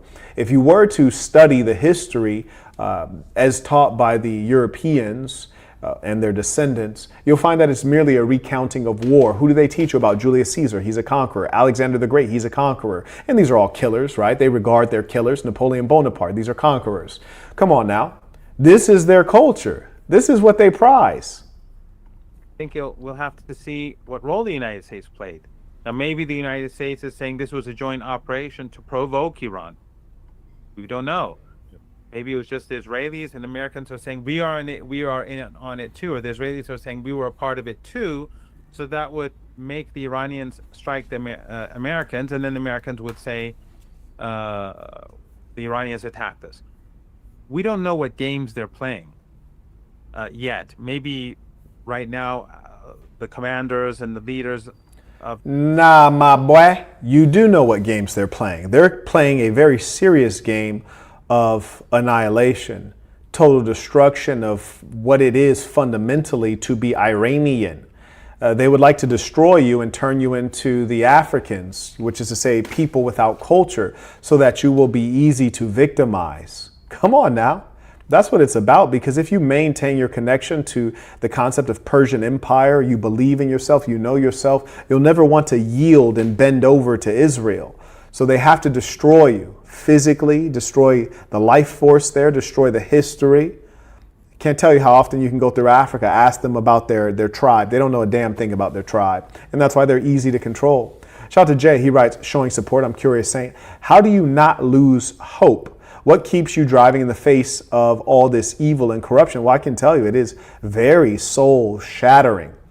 But we all have our wiring. And some of us are hopeless optimists. Some of us are hopeless romantics. And I was born into a situation of great poverty and violence and lack. And out of that, I was able to find abundance and peace and goodness. And so my life has been a testament to the fact that things do get better. And so I'm a believer because I've lived it. And I'm a fighter. And so I think that when we fight together, good people, in the cause of goodness, that we will have great outcomes. The country have figured it out. But speaking to you now, I don't know. So what is for certain is that Iran will punish the Israeli regime. What is unclear is what role the United States has so far played. Maybe they have played a role. Maybe they pretending that they played a role to provoke Iran. It's unclear. But what is clear is that the United States, the Epstein regime, the Zionists that control so much of the United States, they want to join in on this. So we have to be very careful about what they mean when this was a joint operation. It may have actually been an Israeli regime operation, but the Americans want to deceive Iran into striking American targets. Nothing is clear for the moment, but I think during the next few hours, things will become much clearer. What do we know so far, though, in terms of what the Israelis have hit? Because it began with some news stories coming out that they hit Tehran, but then, from what I understand, other Iranian cities have been hit as well. So do we know about the targets? Are this military, infrastructure, political? It's unclear yet to me, again, because I I'm sitting here with you and I'm not following up on the news. So I'd be curious as to where the professor is actually located. And there's no doubt that if I was the Israeli regime, I'd probably want to get him as well. I think he's one of the most intelligent and effective voices on behalf of Israel.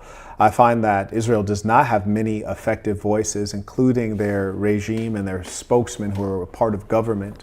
And so Israel would be wise to take this guy out because he is, someone who often is able to counter their propaganda and their misrepresentations of history.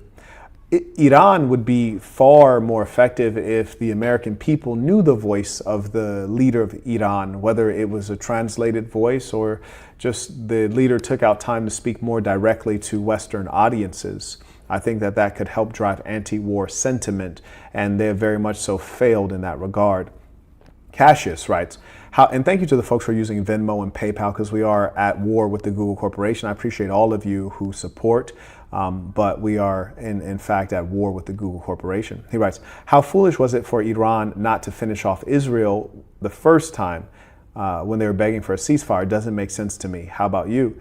Well, again, Iran isn't ruthless. They don't have it in their nature and they haven't been trained into ruthlessness. And that's precisely why within the Assassin, there are certain trainings that we give, that we take folks through the boot camps, we take them through boxing, we harden our males, we toughen their minds so that when it is time for conflict, they can execute without feelings and emotions and be extremely effective.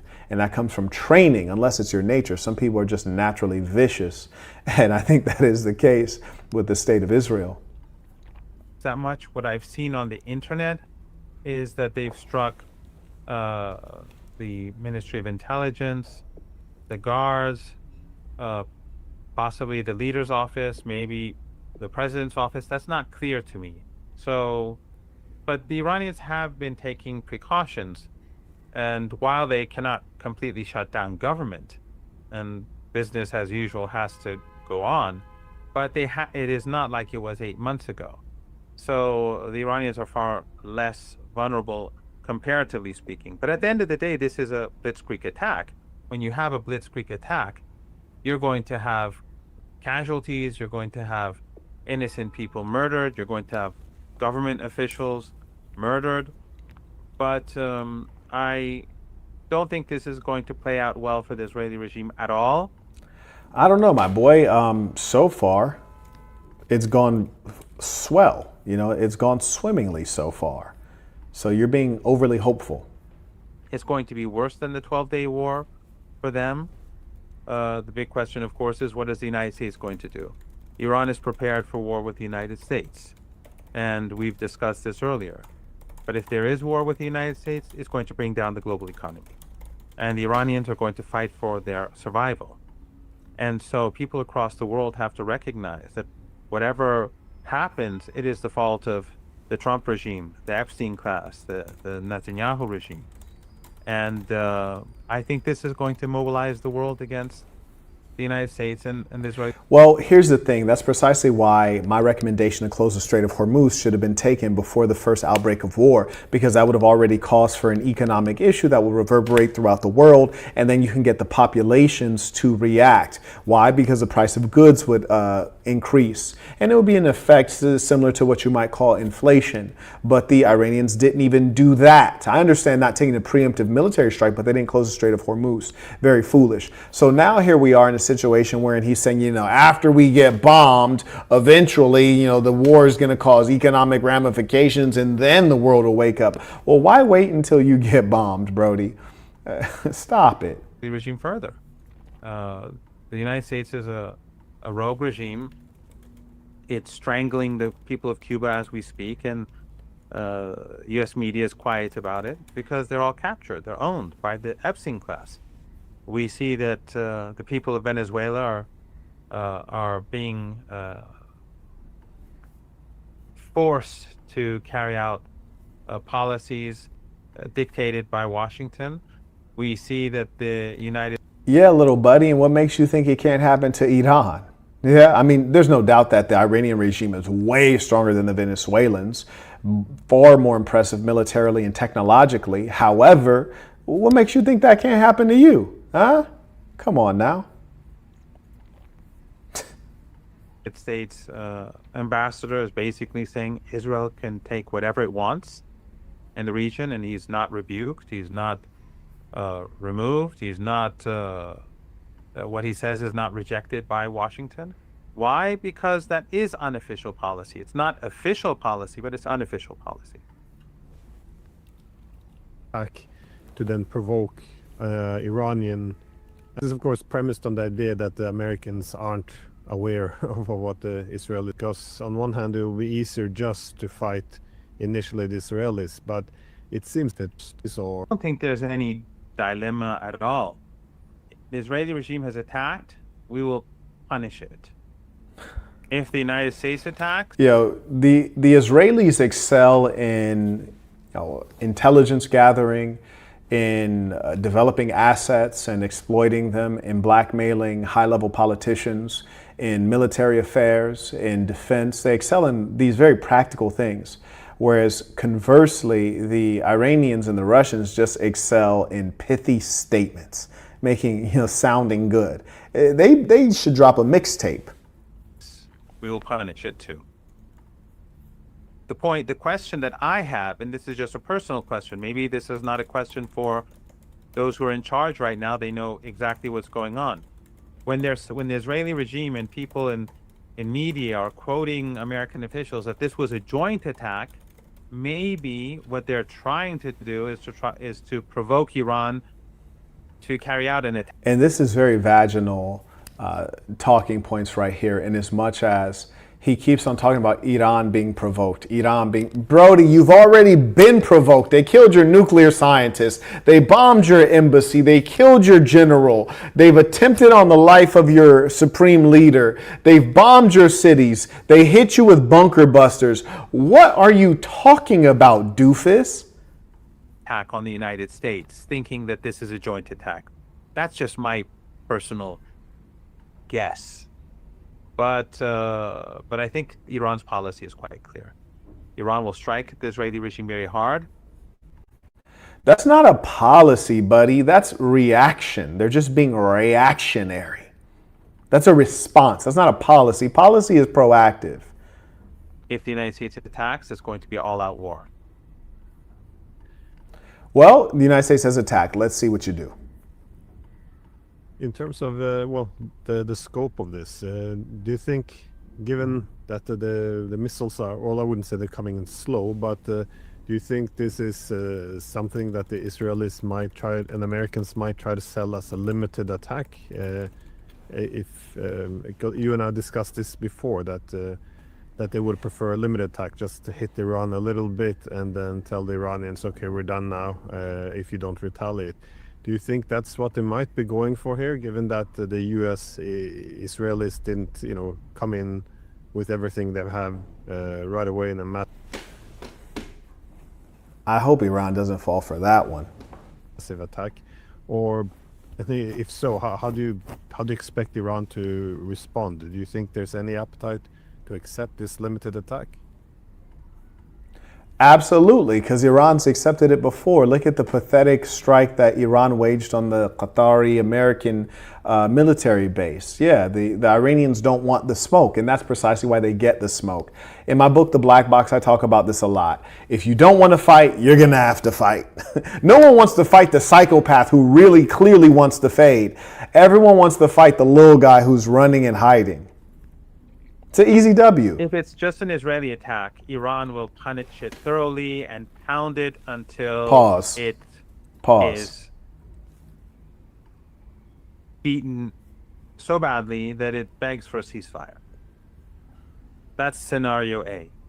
Scenario B, if the United States attacks Iran, then the Iranians said this is going to be a regional war. It's going to be an all-out war. So my assumption is that the Iranians are not going to play that sort of game, and they will strike back very hard. And the Iranians have amassed a very powerful capability to do so. Remember, Glenn, this is a war for Iran's survival. If the United States attacks, it will be a war for Iran's survival. If for the United States, it will be a war of choice to help the genocidal monsters in Tel Aviv, to help ethno-supremacism. So he's accurate in that, and that's perhaps the most important thing that he has stated so far, which is that for Iran, it will be a war of survival, and particularly for the leaders of Iran, it'll be a war of survival. This is precisely why I've been so good at predicting things, understanding the most critical levers. When you look at the Ukrainian-Russian conflict at the very beginning, when Joe Biden was lying and the Western media was lying, suggesting that they could win the war or that Putin would no longer be leader of Russia, I said, no, this is impossible, because Putin knows that if he was to lose the war, he'd lose his leadership, and in losing power, he'd basically lose his life shortly after that. So he's fighting for all of the marbles, whereas the United States is just fighting to greatly weaken the Russians. And so I predicted that Putin would ultimately triumph, and we've only seen the Russians make progress since then. Furthermore, we see that in the case of Iran, the hardliners will not be tolerated by the Americans, and certainly not by the Israelis. We see how they treat those folks from Gaza, who are much less vicious and effective than the leaders of Iran. And so there is no doubt that the Islamic Republic of Iran is fighting for survival. And when you have an enemy on death ground, as the Master Sun Tzu indicates, they will fight viciously. And that is what Iran may be forced to do. But the funny thing is that Iran doesn't do that voluntarily nor proactively. And so that is the only reason that we know the war could get out of control. And that would be largely due to the choices of the United Snakes of Israel regimes. To help Israeli expansionism. That's what it's for the Americans. Despite the fact that its own people don't want the war, and despite the fact that its own people are increasingly coming to despise the Israeli regime. But for Iran, this will be a war of survival. So it will hit back hard. But again, we're talking... Isn't that terrible? It's like being in a boxing match and you're just there to survive. You're there to go the distance. You're not there to win. You should be trying to win. And a strategic victory for Iran looks like disabling Israeli capacity to be aggressive, or causing enough casualties among the Americans that the American populace has no appetite for war over the next decade. That will be a strategic victory for Iran. But trying to survive is never inspirational. About scenarios. And maybe as you and I are speaking, this is being played out. I don't know.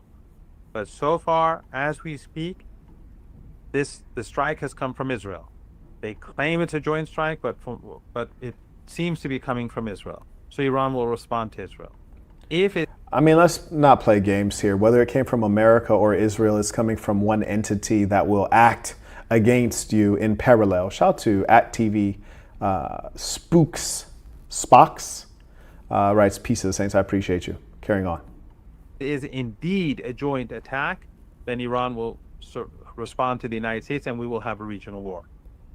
But it could be that this is an Israeli attack. And by the way, Glenn, after the show, remind me to give you a couple of phone numbers just in case something happens in the days ahead, so you'll have people to contact me. I will do. Shout out to bro, a real one. He like, look, in case the devils take me out, let me put you in contact with my backups. And this is real life. He is really in a war zone, and he is really at risk of having his life taken. And that is why it bothers me so, because unlike 99.9% of you, I have been in these war zones. And it is, it tears your heart out. That's why this stuff bothers me so much. I've actually seen it, meaning not on TV, but in real life. And this is pure, unadulterated evil. Many countries announced only yesterday that they have to evacuate immediately from Iran, Israel. Some also extended this to other parts of the region. I guess this is obviously also predicting the retaliation which would come. So if it turns out now that the United States, as Israeli media reports, joined in on this attack on Iran, what do you see happening not in the days coming, but today? Is it? This interviewer is terrible. He's asked this man the same question 30 different times. Bro, knock it off. Get American targets and anything that has to do with U.S. interests. In other words, that's a very vague position for Iran to take. It could mean anything. I assume it will depend on U.S. targeting as well. How the United States, if assuming the United States attacks Iran, the types of targets that Iran chooses will depend on U.S. targeting. I don't know these things, but what I do know is that if we have all-out war, if the United States attacks Iran, it's all-out war. It will be a regional war, and the Strait of Hormuz will be shut down. And if the United States, Iran will do whatever it needs to survive this war. And all those countries in the Persian Gulf region that host U.S. bases, they're all complicit. Yeah, duh, we know that. But check this out. What I would be asking myself, and this is a scary proposition, I would say, if I know that the Donald literally cares nothing about melanated peoples, and even less about Muslims, and certainly even less about those who are melanated Muslims that are on the wrong side of the gun that is being held by Israel, then I would ask myself, Trump wants markets to do well. So if he wants markets to do well and the economy to be strong and he wants to look good in the public, maybe he's planning to engage you in a type of blitzkrieg attack that would get the Strait of Hormuz opened relatively quickly, which is to say he'd try to hit you with everything and destroy your capacity in the war very quickly through an extraordinary level of carnage, and then reopen the Strait of Hormuz largely with the Americans controlling it. The Caucasus, they're all That's scary in this war. They were part of this war. They can't have their cake and eat it too. The Jordanian regime, it's quite stunning that all these countries in the region, even as the U.S. ambassador says that it's fine with the United States for the Israeli regime to take Jordan, Syria, and parts of Saudi Arabia and Egypt, that these regimes continue to be so complicit with the United States. And of course, Turkey. Yeah, my boy, but that's not going to change. So what's the relevance of even discussing that? Continuing to transport oil from Baku to Netanyahu. Well, I guess the dilemma for the United States in engaging in such an attack on a large country as Iran is it needs a lot of military resources. I think they have like 100 aerial refuelers simply because their fighters and bombers can't reach Iran without them. But with all this military hardware in the region, it also presents Iran with a lot of different targets. So it becomes very difficult for the US, especially due to reports of them having limited air defenses, because they're also fighting in Ukraine and where they're fighting everywhere now. So how do you see? Yeah. Okay. So the gentleman is, in a bumbling way, inquiring about the nature of the asymmetrical warfare, and this really goes back to an age-old principle, one that we even had articulated by the likes of Ernesto Che Guevara de la Serna, which is the idea that when you're fighting someone that has as much firepower as the United States, they're high tech, you essentially inevitably have to become a guerrilla warrior. And I do believe Che even wrote a manual called La Guerra de las Guerrillas. In fact, I think I actually read it when I was 19 in Spanish. But the point is that you have no choice but to be a guerrilla fighter. You have no choice but to use clever strategies. And the Iranians certainly have been clever in the ways of military conduct. So what the gentleman, I think, is suggesting is that because the United States has overwhelming presence, they're a big target, in other words. So their strength is also their weakness. They have a lot of, assets in the region, which means that it provides a lot of places for the Iranians to strike at the Americans, and the Americans can't be certain when or where the attack will occur. And so they are very vulnerable and exposed, assuming that the Americans are just not going to hit with overwhelming firepower. Just like in boxing, generally when you're punching them, you can be a little more certain that they're not punching you. The priorities for Iran, do you have they set out any targets they want to go for first. I mean, the Gulf states, obviously, there's been a lot of tension. Bahrain or United Arab Emirates. I mean, again, the Iranian military command is probably not whispering into your ear, but you know, as an Iranian there in Tehran, you know, knee deep in these issues, how do you see the likely, or do you think Iran will just launch at everything at once? Well, again, I'm just guessing. If this is the Israelis alone, then Iran will focus on battering the. Why is he playing games if this is the Israelis alone? Stop it. Depending on what happens, I don't want to say anything right now because I don't know what's happening. I don't know what the involvement of the United States is and how things will play out. But if there's all-out war, all I can say it will be a regional war. Iran's. As I said, he keeps having to give the same answer because the interviewer is literally asking the same question repeatedly. Ladies and saints, if you'd like to keep it going, I hear that there is more breaking news. I'm more than happy to go through it. It's up to you. I'm here operating at your pleasure. If you want to keep it rocking, send in your support, your comments, your questions, your URLs, ties, tuition, timestamps, using the Venmo or PayPal information at the bottom of this screen. And as well, you can use the Stripe link to support the work. I'll give you guys a little bit of time to see if we should keep it rocking.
Shout out to Pawan, came in supporting the work via Venmo. He writes, "Good man fight till the wicked man yield." Peace of the Saints. That's off of the album called Marquettism, which you can find on anywhere you stream music. It's called The Saint in the Center. The album is called Marquettism. It is a reggae album full of inspiration and meaning. Shout out to David. He writes, "I hope they surprise us with a huge show of force." Yeah, I'm doubtful, but that would be pretty cool. But again, I am doubtful, unfortunately. That are destroyed, shutting the Strait of Hormuz, that's one thing. But if the assets in the Persian Gulf region are destroyed, the oil and gas and the tankers, then even if the Strait of Hormuz is open, it could take years, depending on how long the war goes and how widespread the damage is. See, that's what you should be scared of, is that as I stated earlier, the European ruling class, they prioritize material over human life. And in as much as that's the case, if you stop their money from flowing, that puts you in their crosshairs. And for that reason, it's highly likely that they'll try to execute with great ruthlessness to end the war quickly, take over control of the Strait of Hormuz, kind of similar to the Panama Canal type of situation, and then keep the money flowing. So for that reason, you can expect them to be violent, very, very effectively violent. So, there you go. Shout out to Amir, comes in my PayPal, he writes, "Hi Marquette, I hope today's treating you kindly. I went up for Umrah last September and could not help noticing the gluttony on display with all of the fast food outlets around the sites." Yes, isn't it something? This starkly contrasts the scenes of famine in Gaza, a rather harrowing spectacle. Yes, indeed, it shows the sickness of our world, and that so few who would call themselves Christian, Muslim, or Jew are actually good people. And that is why it is so important for the good peoples of the earth to be organized, as they are a minority. And they must lead humankind back into, I shouldn't say back into goodness, it may have never been here. Shout out to Free World Boss 9012 supporting the work. I appreciate you. Shout out to all the folks who support. Depending again on how long the war lasts, it could take years for the oil to go to be exported like it was before, and that would create very, very long-term damage. And I really can't made. And yet, despite that, just like during the 12-Day War, the United States and supported, gave the green light that part is obvious, but the Israeli regime carried out this blitzkrieg attack. I think it's a very reasonable hypothesis, because obviously the United States have assisted. Because in a sane world, the aggressor would be condemned and marginalized. The United States must be forced to back down. Otherwise, if the United States... Yeah, but forced by whom? You see, you stated that in a sane world. We're not in a sane world. We're not in a good world. We're in a wildly wicked world with people who are evil. Some of them know they're evil. And then there's people who think they're good and they're still evil. And then you have the people who are in fact good, and they think the good thing to do is to turn the other cheek or to bow down and bend over. So there are a minority of people who are good, who understand what is going on, and who are willing to fight. On the album Marquettism by the Saint in the Center, the reggae album, there's a song called Good Men Fight. Cowards talk peace. The good men fight. So when he says that the United States must be forced to stop with the wars of aggression, forced by whom? Not by opinion. Public opinion will not force it. And force only yields to greater force. I mean, you know physics, right? The laws of physics. Come on now.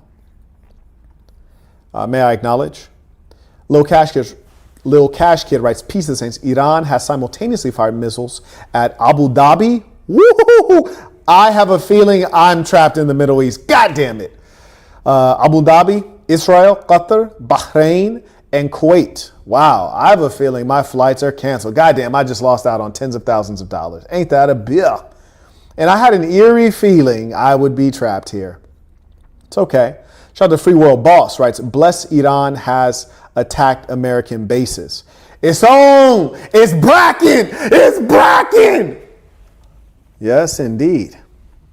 It has begun. But let's see how serious the attacks have been. Let's see if there's any damage. These shall be some exciting times. And thank God it was the base in Abu Dhabi. Good Lord. It's getting crazy. It succeeds, there will be nothing stopping this madness. Well, as a last question, what do you see as being external support? Because Iran doesn't stand alone either. It has, on one level, it has regional allies in Yemen, Iraq, Lebanon, Palestine. In a more global scope, it also has at least indirect support, I guess, from the great powers, be it China, Russia, in terms of intelligence, well, possibly targeting weapons, air defenses, these kind of things. What do you expect to see based on how this war is starting?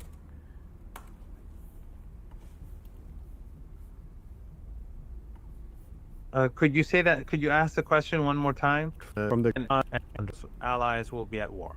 It will be a regional side. Again, this is my personal understanding. But if the United States gets involved, then all of Iran's allies will be at war. It will be a regional war. It won't be like an RPG attack somewhere and so. No, it will be all-out war. From Yemen, which has been preparing itself, Iraq, Iran's allies have been preparing themselves, and so on. So this will be something. Did he just call big, Iraq something that the U.S. Iran's cannot ally? Manage, because there are just too many people involved. Iraq is a huge country. Yemen is a huge country. The United States already lost a 7-week war to Yemen. And Yemen now I don't think Yemen's going to be able to be a major factor. And I don't think Iraq is a real ally of divided, Iran. So I think this is a pipe dream right here. Yemen, they're able to engage, regionally. I don't think that they can project power very far. I don't think Yemen will be a major factor. And shout out to the Yemeni people. Fascinating history there. The Iraqis, you do not have an ally in Iraq. That just frankly is not true. That's just patently false. In different places right now. I mean, there's Iran, there's resistance in Iraq, there's Yemen, and there are others in the axis of resistance. So this will not be something that the U.S. can manage. And I think that the international community will, I don't know how it will play out, but I think it's only going to make countries across the global majority tilt away from the United States, move away from the United States, because the United States is becoming increasingly dangerous. It's becoming, it's a truly rogue regime. And I think the hatred for the Israeli regime, things are moving forward well. This is not going to end well for the Israeli regime. I guess just, I don't think I believe that. A last very short question was this: like often you see countries want to operate in the gray zone. That is, they don't want to be either attacking or not attacking. So, for example, what does U.S. involvement mean, as well as the Gulf states? Because once Iran begins to retaliate now against Israel, it seems very predictable that the U.S. will help to intercept whatever Iran launches back. And when, in the way they will help, it means they will also use the airspace of Gulf states to intercept this. In other words, then they're participating indirectly, directly, however one wants to define this. But how do you expect Iran to see this kind of involvement? Because that's kind of operating in that gray space where they, I guess, allows for portraying Iran, whatever it does, as either being aggressive or weak. You're right. That is a gray zone. Turkey's airspace is being used with AWACS.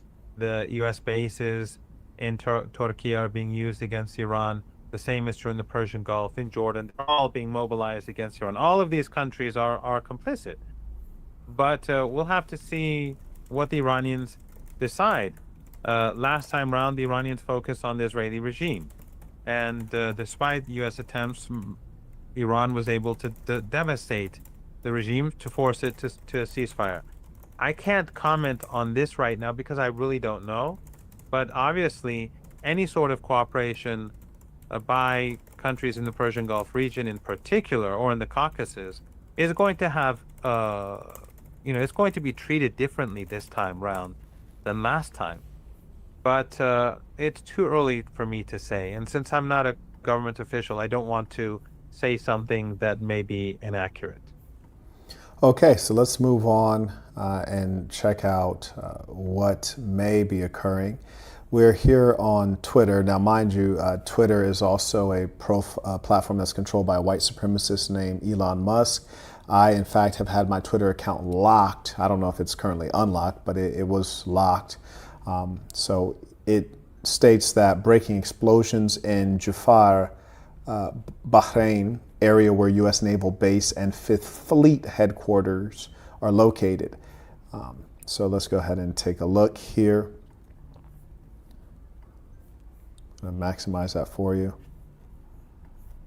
Missile threat warning. A closet shelter immediately. Shelter in place. Missile threat warning. A closet shelter immediately. Shelter in place. Shelter in place. I mean, if the building that you're in is being blown up, I mean, shelter in place doesn't really help you too much now, does it? Okay, so that's one. Okay, it looks like there's a lot of folks reposting that. Just in Iran strikes Navy base in Bahrain. Okay, I'm curious as to if there's any elaboration on this. Let's take a look on YouTube and see what good old YouTube is saying. So I'm going to type in Iran strike, and I want to see just how it's represented. There you go. Let's see. Israel and U.S., blah, blah, blah. Seems like the coverage has not actually quite caught up to Iran's strike. I'm going to change the filters and put, yeah, no. So it looks like this is really only available on Twitter. That's clearly a unique advantage of Twitter, is to get the most bleeding edge stuff going on. So let's just type in Iran strikes, see what we can find.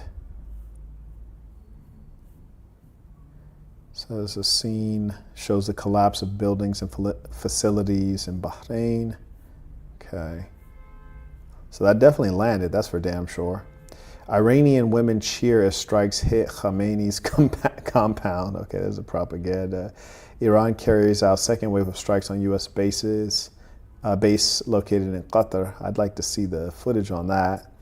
This is strikes on Iran. Okay.